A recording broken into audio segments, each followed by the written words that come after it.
There was, in the beginning, a silence so absolute it had weight, not empty space, but a presence that swallowed names.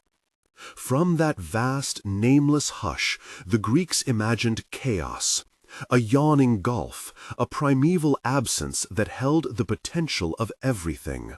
From chaos came not order at once, but the first answers to the question of being, the slow, enormous rise of Gaia, the earth, and after her Uranus, the sky. Together they lay upon each other like two lovers who would become parents to a terrible brood. Visual cue. The camera opens on a black void.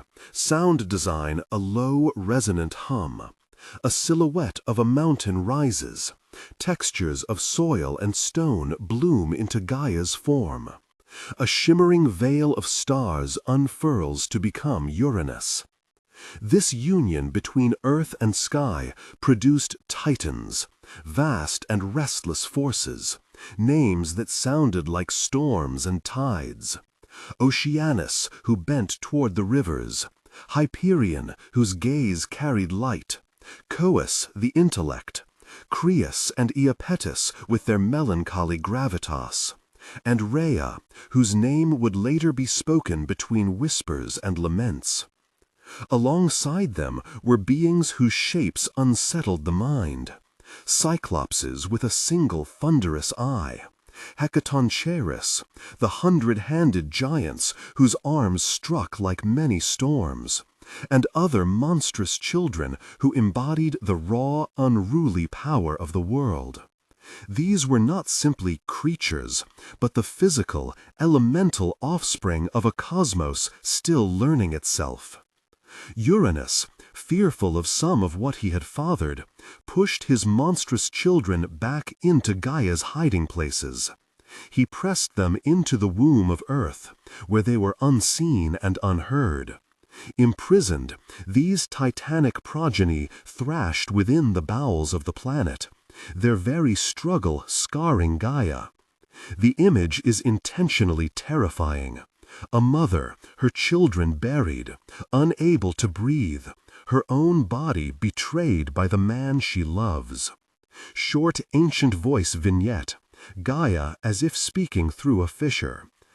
How sweet their warmth once was! How bitter the pain when my own flesh was barred from the light! I felt their knees against my ribs, and I learned to wait. That waiting turned to cunning. Gaia fashioned a great sickle and called upon her children to rise. But of all the titans, only one answered her plotted sorrow. Cronus, the youngest, lean with a hungry, calculating patience, stepped forward at his mother's request.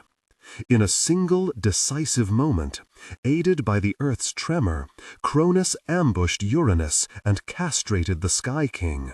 The heavens recoiled. Blood and sea mingled. The act that unmade a king made the next generation of gods possible. Visual cue, a flash of white light and a sharp metallic sound. Do not dwell on the physicality, suggest through light and sudden silence. From this violent severance came an image both terrible and oddly intimate. Foam, seething and shaped by the sea's hands, and within it the rising of a goddess of such complex power that her origins have always unsettled interpreters. In some tellings, Aphrodite, the goddess of love and dangerous beauty, comes forth from the sea around the severed member of Uranus. That the first being associated with desire should be born from an act of mutilation is one of the mythic world's sharpened ironies. Love and violence braided together from the start. Shocking fact pause. A goddess of love arising from a king's mutilation, an origin story where attraction itself has a violent root. But let us not misread this as mere brutality. Greek myth frequently renders transformation through rupture. Creation often comes as consequence of breakage. The world is shaped by wounds, and each wound carries meaning. Gaia's action, terrible as it was itself an act of generative revolt. It ended the tyranny of a father who would smother his children, and set into motion the cycles of power that followed. Cronus assumed rule over the world with a severity honed by fear. He and Rhea, his sister bride, governed a time later poets called a golden age, a long, true spring when labor was light and seasons did not bite. Men lived under broad peace. Agriculture was simple. The earth gave heedlessly of her bounty. Yet golden ages in myth are never uncomplicated halcyons. Cronus, mindful of prophecies that foretold a son would overthrow him as he had overthrown his father, grew paranoid. Paranoia breathes Judas-like betrayals. To guard his seat, Cronus swallowed each of his newborn children the moment they were born. Hestia, Demeter, Hera, Hades, and Poseidon were taken into his belly one by one, locked within the stomach of the king himself. The image is stark and difficult, a ruler consuming the future to prevent displacement. It is a mythic metaphor for the way power, when exercised to suffocate succession, destroys continuity. Rhetorical break, spare sentence. He swallowed hope itself. Rhea, whose name is a soft thing in the mouth, but whose courage was hard-wrought, could not abide this devouring. When she bore a sixth child, she conspired in a deception that is, in its way, both tender and cunning. She wrapped a stone in swaddling clothes and offered it to Cronus to swallow. Then she secreted the true infant away, Zeus, into the hidden groves of Crete, where he was reared in secret by nymphs and spirits of the mountain. Nurses fed him goat's milk. He grew among the earth's hush, learning the shape of things from the stones and the wind. Short visual sound cue, wind in a Cretan cave, a low maternal humming. Show Rhea's face lit by torchlight as she hands over the stone. This is one of those moments where myth thickens into legend. A child raised in the shadows who will one day demand sunlight for his siblings. Zeus grew cunning, and cunning in myth is as valuable as strength. When the time came, he would not merely return as brute force. He would wield the arts of intelligence and alliance. Did you know that the image of Cronus swallowing his children was not only a terrifying emblem of paranoid power, but also a way ancient storytellers grappled with the cyclical nature of history, the older generation devouring the younger to keep hold of its order? Zeus's return was staged with a craftiness that blended the divine with the domestic. He and his allies tricked Cronus into disgorging the children he had swallowed.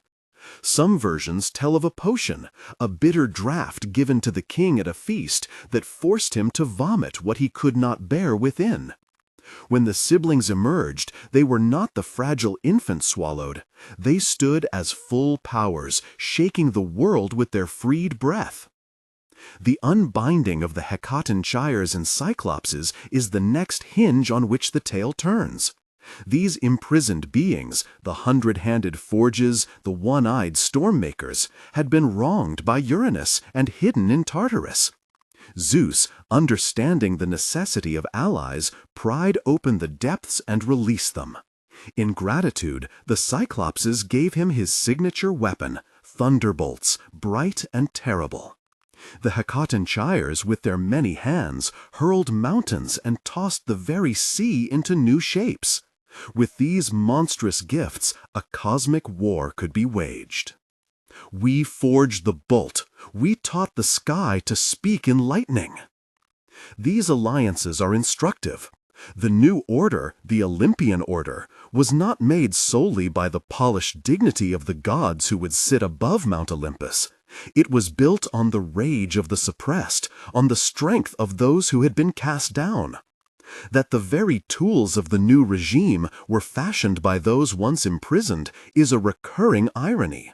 Liberation can be as much the work of the oppressed as of the noble. And so the stage was set for the Titanomachy, the 10-year war that would decide whether the old Titanic order or the rising Olympian rule would command the world.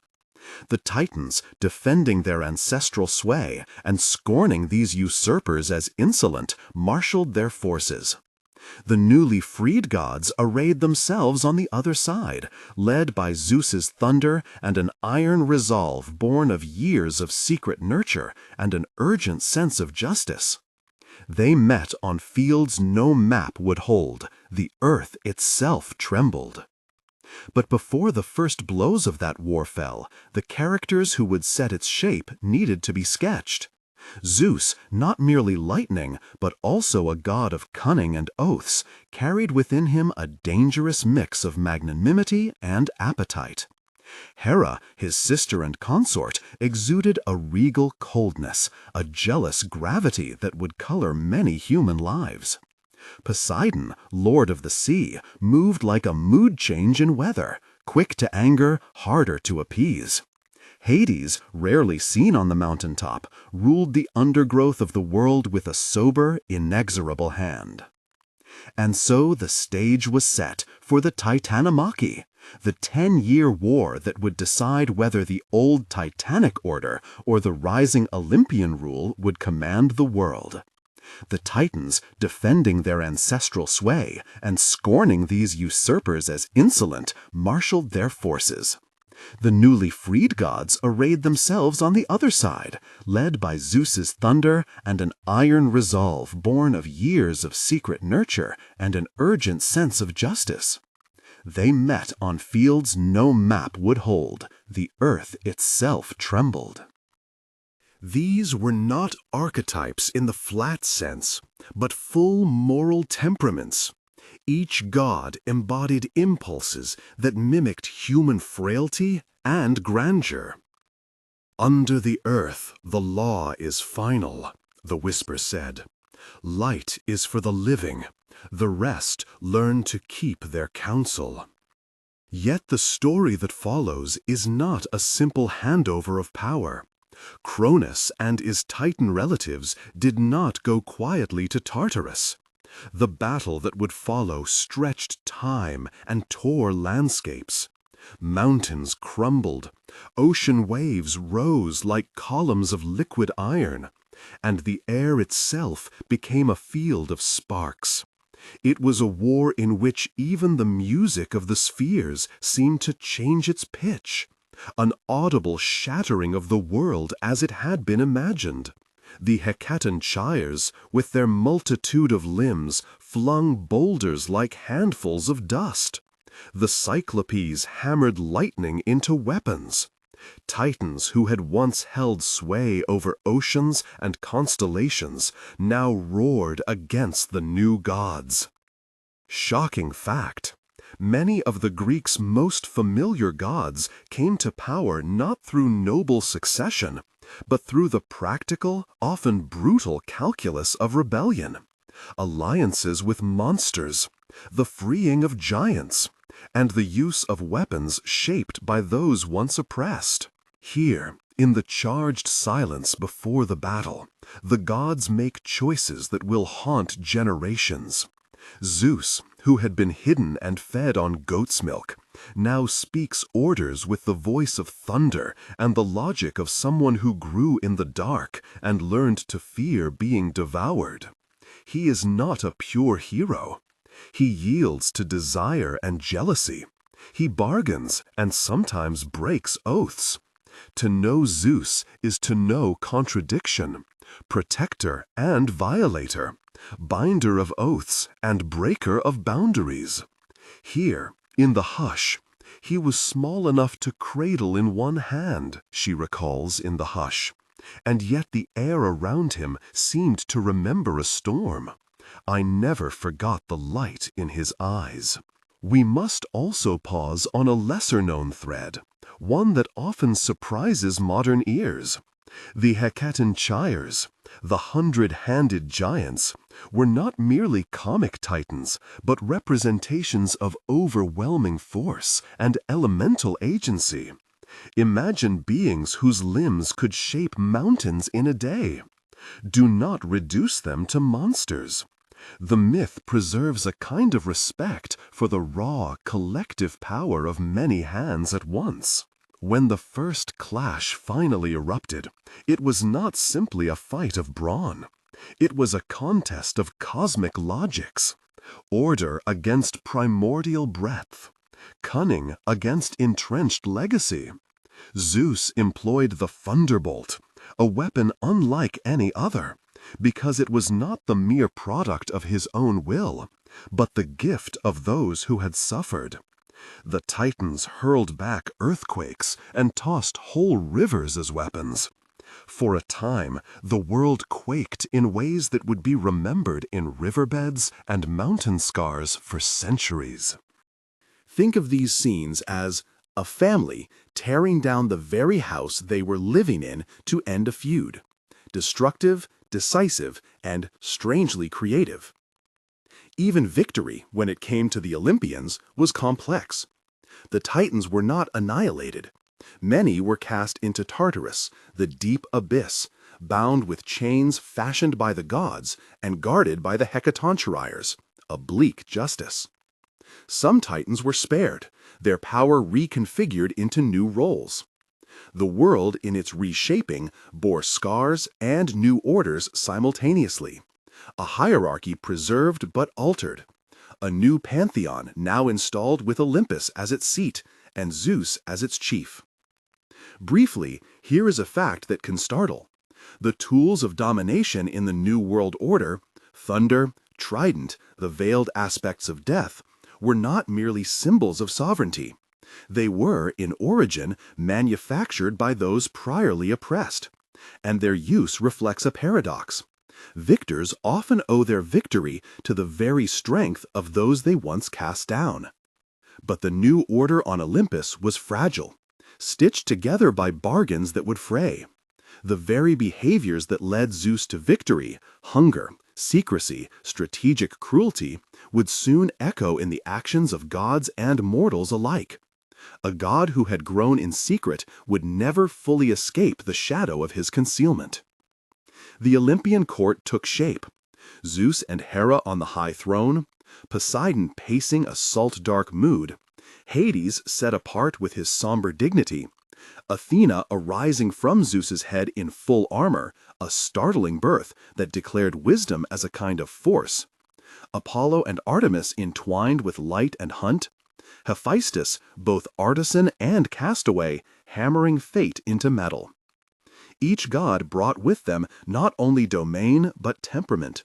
Athena's calculated strategy, Eris's reckless appetite for war, Aphrodite's disarming allure that could bend kings and men, Hermes's liminal cleverness as messenger and trickster.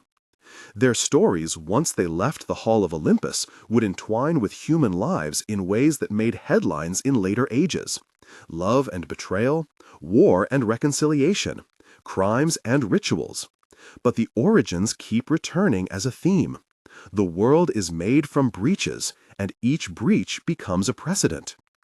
Did you know that Athena's birth, sprung fully formed from Zeus's brow, was an image that ancient poets used to explain how wisdom can feel both immediate and terrifying, an idea that arrives like a weapon and a strategy at once?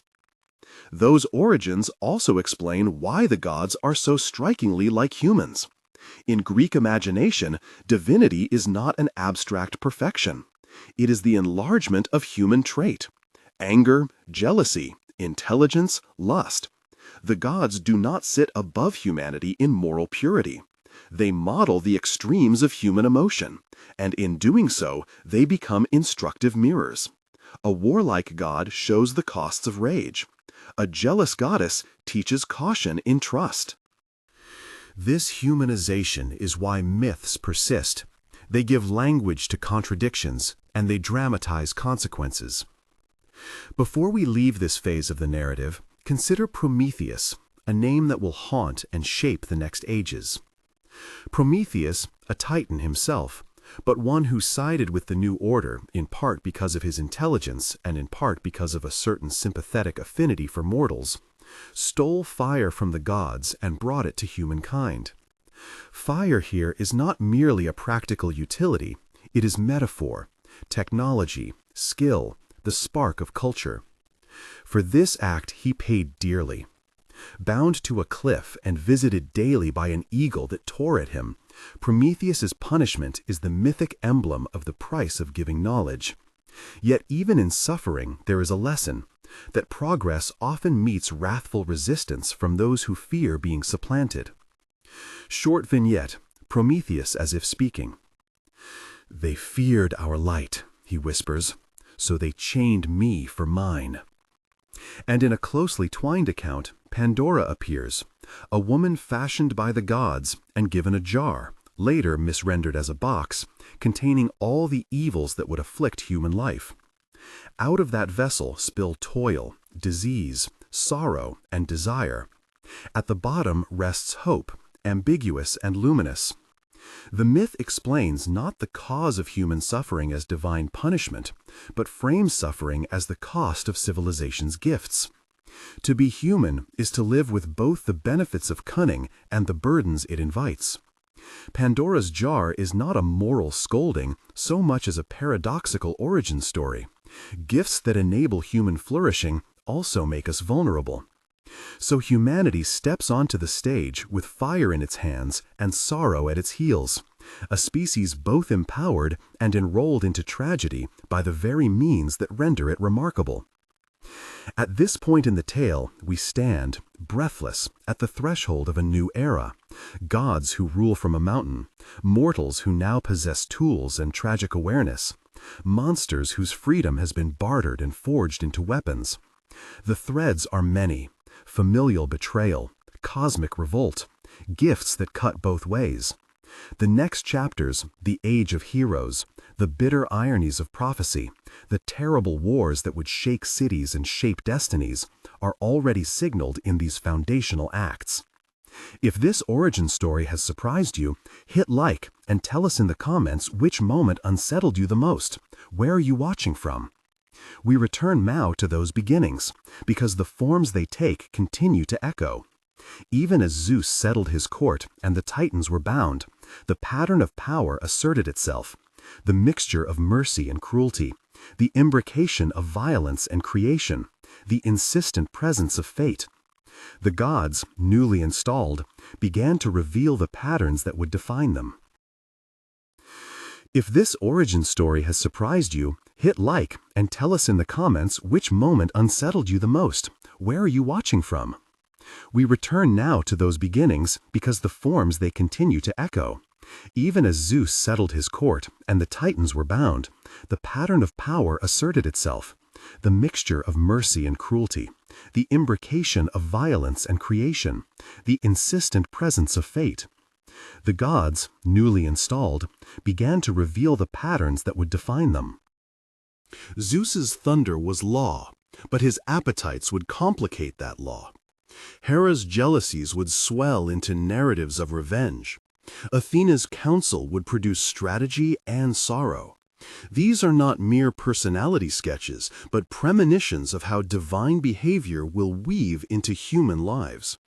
This is where the mythic imagination becomes most dangerous and most instructive, in its portrayal of influence. The gods do not merely stand aloof as models, they intrude into human affairs. Kings trace their lineages to divine begetters. Cities carry the marks of godly investments. Rituals and rites attempt to steady the capriciousness of divine favor. The phenomenon is political in a way, without being modern politics. It is a set of social technologies built to explain why some men prosper and others fall, why crops fail in some years and flourish in others, why a plague can sweep an army even as another army returns intact. How then do we live in a world where the gods are as petty as men and as vast as nature?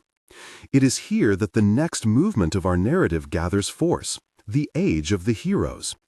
If the earlier chapters told how the cosmos and the gods came to be, the hero stories translate that cosmic drama into human consequence. Heroes arise at the edges where divine caprice meets human will. Perseus, the slayer of Medusa, Heracles, whose labors were as much penitence as feats, Theseus, who navigated the labyrinth of both stone and politics. Each of them will be a living echo of the primordial struggles. They will carry the gods' contradictions into mortal flesh, glory and madness, cunning and violence, triumph and remorse. Before the heroes appear in full, consider this. The very names that haunt later sagas, Titan, Olympian, Cyclops, are shorthand for entire modes of being. Titans are the bulk of elemental size and inherited power. Olympians are the political and moralizers of the universe. Monsters are the embodiments of nature's extreme. Heroes, then, must navigate and negotiate among these modes. They inherit a world shaped by wounds. Their fates are often prescribed by prophecies and omens. Fate, in Greek thought, is not a deterministic script without room for action, but a weaving. The moirai, the fates, measure and cut threads, and yet those threads are worked through lives that still choose. The first of these mortal sagas, Perseus and the Gorgon, Heracles and the Labors, will show how a single mortal life can be both an answer to the gods' machinations and a challenge to them. Perseus, conceived in exile and aided by divine gifts, confronts not merely a creature, but the symbolic logic that certain knowledge and visual terror mediate power.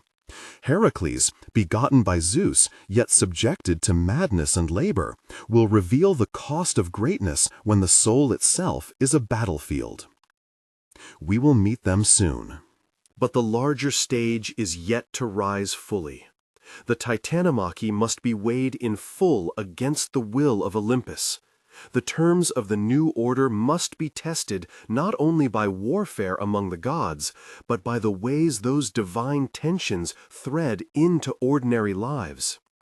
The liberation of the imprisoned, the brewing jealousy at the heart of the family of gods, and the uneasy peace that follows victory, all of these portend a world in which heroism, cruelty, and irony are neighbors.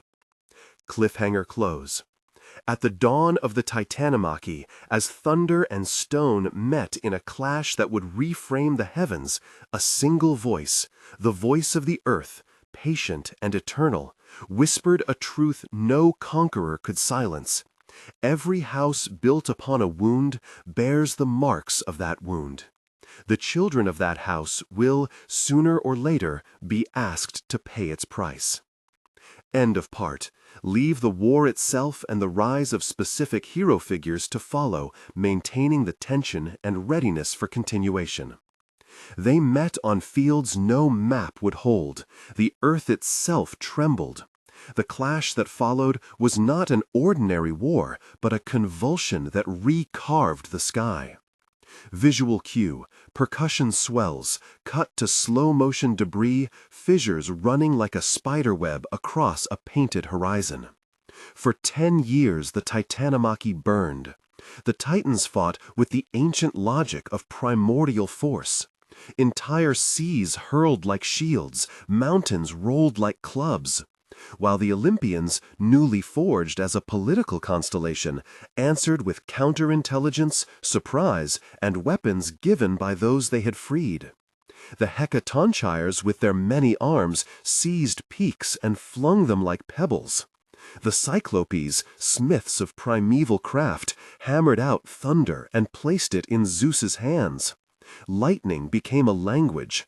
The sky spoke in verdict. Short vignette, Cyclops echo. We made the bolt that made the sky a voice, one mutters like a bell. The battle's theater was both cosmic and intimately domestic. Stars were torn from their sockets, rivers reversed their courses, entire regions of the earth found their shapes altered. Where the Titans fought, the ground retained scars that songs and later geographies would remember. Where the Olympians triumphed, new altars were raised.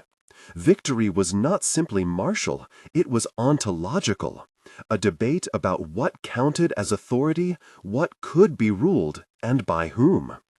Yet victory for the Olympians was not an absolute cleansing. Zeus and his siblings did not annihilate the old order so much as repurpose, bind, and contain it. Many titans were cast into Tartarus, the abyss beneath the earth, bound by chains and guarded by the very hecatonchires whose strength had turned the scale. Others were given new, lesser domains, or compelled into service. Power here reveals itself as a pattern of exchange. Triumph owed to those once oppressed, domination born of alliances forged in the belly of the earth. Shocking fact. The lightning that made Zeus the sky's voice was a gift, not an invention. Even the king of gods stood in a reciprocal debt to those he had freed. When the dust settled and the gods found breath enough to argue, they divided the world. Zeus claimed the sky and the rule of the assembled gods. Poseidon took dominion over the waters and all that swims beneath them. Hades, who rarely walked the heights of Olympus, received the underworld and its authority over the dead. The division was territorial, yes, but it also mapped temperament onto domain. One brother's impulsive reach became the sea. Another's austere patience became the law of the shades. Visual cue: 3 points on a carved map glowing: Olympus, the sea, and the dark hollow of Hades. Yet even as territories were parceled, the new order felt precarious. The gods seated upon Olympus were not paragons, but magnified humans, their virtues and vices exaggerated to heroic proportions. Zeus, who had orchestrated the rebellion and won the thunderbolt, bore in him a hunger that would remake towns and tear families. Hera, regal and implacable, carried in her jealousy a capacity for long memory and cold intrigue. Athena, born fully armed from Zeus's brow, made wisdom look like strategy, and the strategy like a blade. Aphrodite, sprung from violence at the world's edge, became an unpredictable force, love that wounds and shapes destiny. Short ancient voice vignette, Hush of Hera. They promise me order, she breathed once, and then they bring me shame. These temperaments shaped the cosmos the way weather shapes seasons, less like fixed laws than like recurring climates of human emotion. The gods would answer with favors and curses, intervene in births and battles, bend fate but never truly escape it. Scenes of divine meddling proliferate, because these were stories meant to explain contingencies in life, sudden victories, inexplicable desires, the rise of kings from unexpected stock. Divine genealogies became political technologies. A city with a favored god could claim cosmic sanction. A house tracing back to Zeus might claim a kind of noble unpredictability.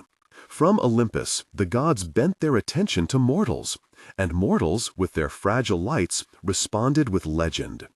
Prometheus is one who stands at the bridge between divine calculation and human potential. He loved mortals, or at least had an affinity for their quick, improvisatory life. To him, fire was not merely a tool, but the seed of culture.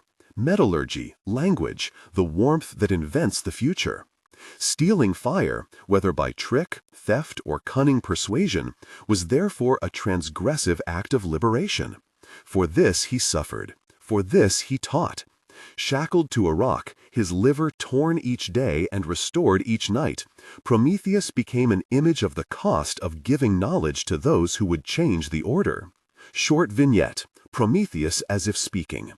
"I lit a night so men could see," he whispers. "For that, I learned how high hate can climb." Prometheus's rebellion is mirrored by Pandora's curiosity and by the later ages of man. When Pandora opens her jar, she releases labor, grief, and desire into the human condition. At the bottom, hope remains, ambiguous and tenacious. The Greeks used such tales to say that progress and suffering are braided. Technology and art bring goods and also vulnerabilities. Civilization's light comes with shadows.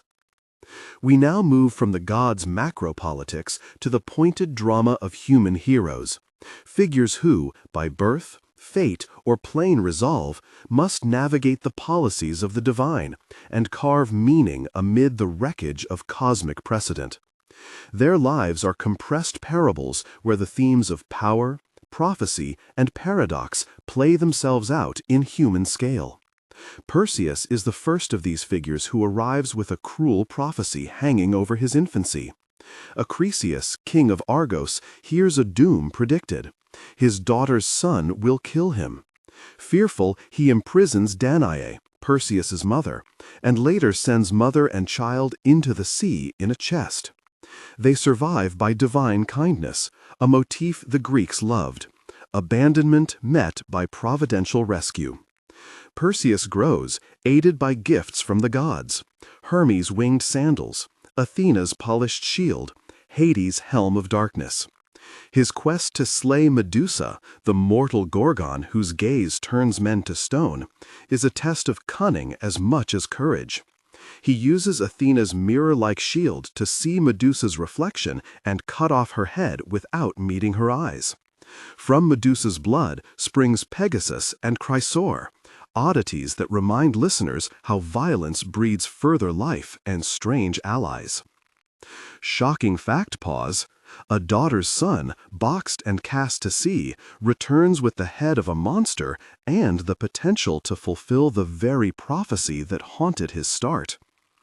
Perseus's stories thread through rescue, Andromeda's liberation, mistaken consequences, and a final accidental fulfillment of prophecy, a death by a misthrown discus that kills Acrisius, closing the loop of fate in a manner as cruelly economical as it is narratively neat. Heracles presents a deeper paradox, divine paternity and human suffering intertwined. Born of Zeus and the mortal Alcmene, Heracles is destined for greatness. Hera, stung by Zeus's infidelity, pursues the child with relentless malice. Her wrath bends around him in fits of madness and tragedy. The famous 12 labors, slaying the Nemean lion, capturing the Erymanthian boar, cleaning the Augean stables, and more, are both penance and provenance, tasks that define heroism while also marking the cost of it. Heracles is monstrous in strength and tender in grief. He kills and comforts, rends and pardons. That his own family suffers, that he, in a fit of divinely induced madness, slays his wife and children, is among myth's most wrenching ironies. The hero's greatness is inseparable from the terrible fallout of the gods' passions. Short, did you know? Did you know that one of Heracles' labors, cleaning the Augean stables, is an origin story for the idea of cleaning up political corruption by ingenious engineering rather than brute force? His end is tragic and sacred at once. Poisoned by a robe that burns him, Heracles climbs a pyre and is transformed, deified in death. The hero is both human and an instrument of divine catharsis, a living paradox reconciled only by fire. Theseus moves us into the politics of cities. Son of Aegis, king of Athens, or of Poseidon in other tellings, Theseus proves himself by various deeds, defeating bandits, lifting boulders to reclaim his heritage, and finally descending into the labyrinth to confront the Minotaur. The Minotaur itself, born of a monstrous union at Crete's court, is a mythic symbol of a city's devouring appetites, of ritualized violence, and of the tensions between cities and their colonies. Theseus slays the beast and, in doing so, brings home an uneasy laurels. He abandons Ariadne, the woman who aided him, on a foreign shore, an act that reveals the hero's rough human calculus. Later, as king, Theseus reshapes Athens into a political player, the hero and the statesman, sometimes noble, sometimes morally compromised. Jason and the Argonauts offer a story of ambition and betrayal. Jason's claim to the throne hinges on the quest, the Golden Fleece, a relic whose acquisition demands cunning and a crew of the greatest men, the Argonauts. Their voyage is a stitched tapestry of heroism and mutual jealousy, of navigational perils and divine interventions. Medea, a sorceress who falls in love with Jason, betrays her family to help him. She drugs a dragon guarding the fleece and secures Jason's prize. Yet the relationship turns dark. Jason deserts Medea for political gain. And her revenge, murder of their children in some versions or the killing of Jason's new bride in others, becomes one of myth's most discussed and troubling acts. Medea's story forces us to ask, when passion and politics collide, what monstrous shapes can love take? How do we judge a woman whose intelligence and power become survival tools and, when betrayed, instruments of devastating retribution? The Theban cycle, Oedipus, Laius, Jocasta, compresses fate and irony into a moral engine. Oedipus, told as a baby that he will kill his father and marry his mother, flees the apparent threat only to walk straight into the prophecy's net. His discovery, when he solves the riddle of the Sphinx and later learns his own truth, is both revelation and ruin. He blinds himself in despair, Jocasta hangs herself. Oedipus's story is a distilled meditation on knowledge. The more one knows, the heavier the consequences can be. It also explores the limits of agency, where prophetic threads seem woven so tightly that attempting to escape them tightens the knot. We turn now to the war that has entered the modern imagination perhaps more deeply than any other, the Trojan War. Its causes are both domestic and divine. At a contest of goddesses, Hera, Athena, and Aphrodite, Paris, a Trojan prince, is asked to judge beauty. Enticed by Aphrodite's promise of Helen, the most beautiful woman in the world, he awards the golden apple to her. Paris's choice is political mimicry in miniature, a private decision with public consequences. Helen, married to Menelaus of Sparta, either elopes with Paris or is taken, myths vary, and a call for justice leads Agamemnon, his brother, to assemble a Greek expedition that would besiege Troy for 10 years. Short Did You Know microsegment. Did you know that the apple at the center of this feud is not the modern fruit of temptation, but a device meaning award or judgment in the telling, a small token that reshaped the fates of nations? The Iliad does not narrate the war's beginning or fall, but focuses on a 40-day slice shaped around Achilles' wrath. Achilles, the greatest of the Greeks, withdraws from battle because of an insult. Agamemnon seizes his prize, Briseis, and the war tilts on this personal injury. Homer's intimacy with warriors reveals the war's human angle. Hector, noble and duty-bound, fights for his city and family. Achilles, swung by pride and grief, chooses vengeance over home. When Hector kills Patroclus, Achilles' beloved comrade, Achilles returns to slaughter Hector in a fit of grief and rage. The poetry of Homer centers us in the interior world of men who are God's playthings and yet still move with profound moral choice. When Achilles kills Hector and returns his body to the Trojans for burial, there is a brief and luminous humanity, funerary rites, laments, and an awareness that war consumes both victor and vanquished.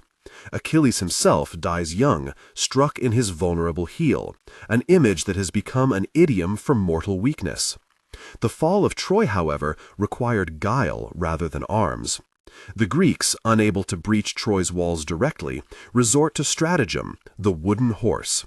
They build a hollowed beast as an offering, leave it at the gates, and pretend to sail away. The Trojans, believing they have won, and that the horse is a votive gift, bring it within. At night, Greek soldiers spill forth and open the gates. Troy burns. The city's sack is a tragedy of civilians. Kings die on their thresholds, women lose husbands and homes, and the city's myths end in ash. Shocking fact, Troy's fall, a triumph of cunning rather than overwhelming force, has left a lasting strategy lesson. Deception, well executed, can undo empires. The nostoi, or returns, that follow the war are stories of retributive justice and tragic homecomings. Agamemnon returns to Mycenae only to be murdered by Clytemnestra and her lover Aegisthus, a vengeance for his sacrifice of their daughter Iphigenia. Odysseus, in a voyage of cunning and detours, endures mythic trials, the Cyclops Polyphemus, the enchantments of Circe, the seductive sirens, and the long-enduring patience of his wife Penelope. His homecoming is a triumph of prudent deception, disguises, tests of loyalty, and violent purging of usurpers in his house. Yet Nostos for others is grim. Many heroes do not return, or, if they do, are met with death. The Trojan saga unfurls lessons about glory and its costs. Achilles' Kleos, glory through honor, is luminous but short. Hector's love for his city dies in the defense of it. The war's sympathetic eye lingers over funerals, over the ritualized gestures by which people try to claim meaning amid waste. The gods, as everywhere, manipulate and reward according to their investments. Athena favors cunning, Apollo avenges Priam's house, Aphrodite protects Paris for reasons tied to desire. Fate and prophecy weave through these cycles like threads you cannot break. The Moirai, the fates, spin, measure, and cut. Delphi, where Pythias sits in trance, becomes the center where mortals attempt to decode the gods' wills. Yet oracles seldom answer plainly. Their riddles propel human choice rather than removing it. Oedipus is told that he will kill his father. He moves to avoid it and becomes the instrument of the prophecy. The oracular paradox is a recurrent machine of narrative irony. Prophecy shapes behavior that, in seeking to escape prediction, makes it certain. Tiresias, the blind seer, provides another counterpoint. He sees what others cannot, often the consequences of choice, but his warnings are ignored. The image of blindness paired with insight is a Greek favorite. Sight is not knowledge, and knowledge often comes at great cost. Beneath the human stage lies the underworld, not a monolithic hell, but a layered geography of shades. Hades, the ruler, is not satanic in a Christian sense. He governs the necessary law of death and the resting places of souls. The underworld contains regions, the Asphodel meadows for the ordinary shades, the Elysian fields for the blessed heroes, Tartarus for the damned and the bound. Rivers cut the realm, Styx, the oath-bound stream, Lethe, the river of forgetfulness. The descent of Orpheus, who seeks Eurydice and nearly brings her back from Hades by song, is a meditation on memory and the fragile threshold between life and death. Persephone's abduction and seasonal return explains cyclical change. When she descends, Demeter's grief causes the earth to winter. When she returns, growth begins anew. The myth is an ontological explanation for agriculture and loss, a way to make sense of cyclical absence. Short Did You Know microsegment. Did you know that Persephone's seasonal myth may have functioned as ritual explanation for planting and harvest, but it also expressed anxieties about marriage and women's movement between homes? Religious life in the Greek world was not monolithic. Dionysus presents one of the most transformative threads, a god of wine, ecstasy, and the loosening of social order. His cults, often secret, ecstatic, and fiercely communal, promised liberation through ritual. Those who worshipped Dionysus found, in wine and dance, a temporary suspension of civic hierarchies, a space for catharsis where boundaries blurred. Tragedy itself grew from Dionysian ritual. The theater, that great public institution of Athens, can be traced to rites in his honor, where myth was performed and communal anxieties aired in song and masks. Dionysian rites had political and psychological implications. They allowed communities to enact controlled frenzy, to externalize rage and fear in a sanctioned context. Their mystery cults promised personal transformation that formal civic religion could not. To join a Dionysian ritual was to be both dissolved and remade. As centuries turned, the gods' names and faces would change with the world. The Romans adopted the Greek pantheon, renaming and reshaping it for their purposes. Zeus became Jupiter, Hera became Juno, Athena became Minerva. Often, the Roman gods carried similar domains, but were used in a civic theology that prioritized statecraft and legal ritual. Philosophy, too, reinterpreted the gods. Thinkers like Plato and later Hellenistic philosophers recast divinity into metaphysical principles, denying the gods' petty passions and turning mythic characters into allegories of virtues and cosmic forms. Myths, once communal tools for coping, became texts to be read for lessons, critique, and art. Christianity's rise transformed the landscape further. The personal, transcendent God of Christians conflicted with a pantheon that embodied irregularity and ambivalence. Pagan myths were often relegated to allegory or condemned as superstition. Yet the stories did not vanish. They were rewritten, rebuked, or rescued as sources of poetic and moral reflection. In the Renaissance, artists and poets rediscovered and revitalized classical myths, painting scenes of gods and heroes into the language of humanist inquiry. From Botticelli's Venus to Shakespeare's illusions, the gods persisted as symbols of human aspiration and folly. In modernity, the myths refused to die. They were handed to psychologists like Jung, who read them as archetypal patterns of the psyche, to poets and novelists who reimagined their themes in new idioms, to filmmakers who made Achilles into an epic body and Oedipus into modern tragedy. Mythic language, birth, exile, return, descent, remains our shorthand for deep human experiences. We continue to invoke Prometheus when talking about innovation, to call someone a Cassandra who warns and is ignored, to speak of an Achilles heel when naming vulnerability. Before we close, we must pause on some of myth's darker edges, the elements that shock the modern ear but also teach cultural lessons about agency and consequence. Many stories include abductions, forced unions, and acts we today judge harshly. The myths often present these images obliquely, as consequences of divine passions or as warnings. We do not erase the harm these tales recount. Rather, we name them, contextualize, and examine what they tell us about how ancient societies thought about power, gender, kinship, and justice. The discomfort these tales produce is part of their purpose, to keep communities awake to the moral ambiguities of life.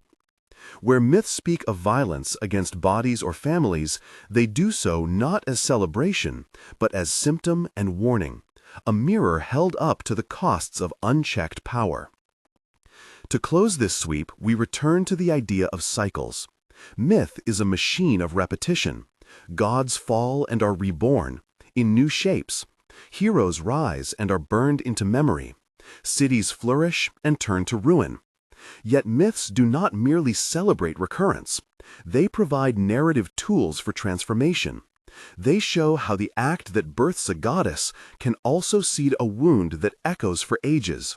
They teach that guilt may be inherited, that wisdom can be born from an act of violence, and that every political order bears the marks of the ruptures that created it. The goddess of love was born from a wound. A king devoured his children to stay in power, and a wooden horse toppled an empire. These are the images that keep the mind from sleep. Why do these stories keep us awake? Because they are mirrors with no flattering filter. They turn human pride into spectacle, and human suffering into instruction. They show us the textures of our own hearts, the hunger for power that devours the future, the cunning that saves and deceives, the grief that shapes destiny. They are stories told by a people whose survival required explanation, and so they wrapped cosmic questions in human clothes. If you listen closely, you will find mythology in language still, in the words we use for our dilemmas, in the archetypes that populate our novels and screens, in the rituals we perform when we want to make sense of loss and triumph. Myths are not dusty relics. They are living palettes from which storytellers still paint. Take them seriously as literature and culture, but not as empirical history. They are not reports of events, but maps of meaning. And so the last image returns to where we began. Chaos, the yawning silence, pregnant with possibility and danger. Out of chaos came Gaia, and out of Gaia came a family that would remake the world by love and cruelty, by cunning and revolt. That first rupture, The wound that birthed Aphrodite, the castration that made a goddess of love, is not a single grotesque anecdote, but a mythic thesis. Creation and violence are tangled, and understanding one requires holding the other. We live with their echoes, in our laws, our arts, our nightmares. The gods are not there to be worshipped in the old way, but they remain the language by which we tell certain truths about being human. They keep us awake because they refuse comfortable moralism. They force us to reckon with contradiction. If this journey through the gods and their wake has stirred you, subscribe for more deep dives into the myths that still shape us, and join us next time when we unpack one hero's story in full, a life that moved between divinity and ruin. Until then, listen for thunder in the quiet, and remember that every house built on a wound will one day call its children to answer for it. End visual. The camera pulls back from a single flicker of light in the dark, the spark of story, as a distant thunderbolt rolls once and fades.